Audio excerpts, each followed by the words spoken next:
May baliw po kaming kasama. Tingnan mo po yan. Alam na, ang busy-busy. O, tingnan mo, ganyan po yung mga baliw na tao. Baliw. Baliw. Ada baliw.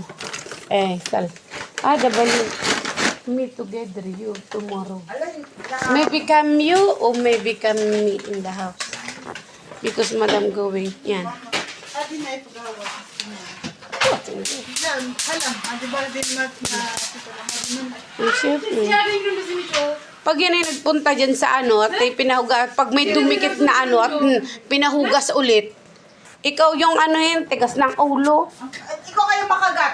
Ay, kinagat ka ba? Oo. Baliw ka ba? Nasaan? Ay, talaga naman dati na yung mga piklat-piklat mo na yan. At ba't tinan mo yan?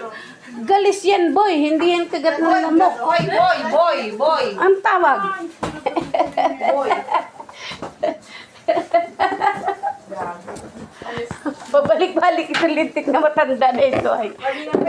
Pati kutsino, di alam kung saan lang ano, sa akin pa, ano, bahay ko ba? Bigyan mo sana ng pantsap-tsap ng ano, ng laham. Ang dami kutsino yun, nakakaroon Hindi, sa binigyan mo ka sana ng pantsap-tsap ng laham. Kasi ano to, Maria.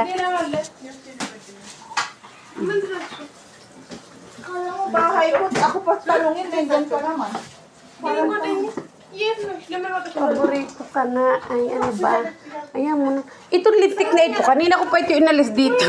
Banalik ulit. boy, ayusin, linisin mo na kaya yung... Lipstick mamaya na. Tama, wala ka namang ginagawa. Walang problema.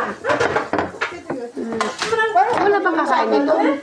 Kakainin na na. Ano to, uwi ko na lang. Uwi mo na lang yan. Ay, sa nanay mo nag-uwi siya. Nag-uwi ka. Uwi mo na lang. Ay, uwi ka na. Walang problema. May uwi. Baka walang problema. Pati po, Mag-uwi ka din dyan. Wag lahat at baka hanapin ang matanda. Kasi alam niyang madami hindi yan. sabi ni nanay, kainin daw natin eh. O kaya nga, mag-uwi ka nga din at baka sabihin ay Hindi ba't kainin, ubos. dito na lang ako kain. Wala ko naman. Hindi, wag.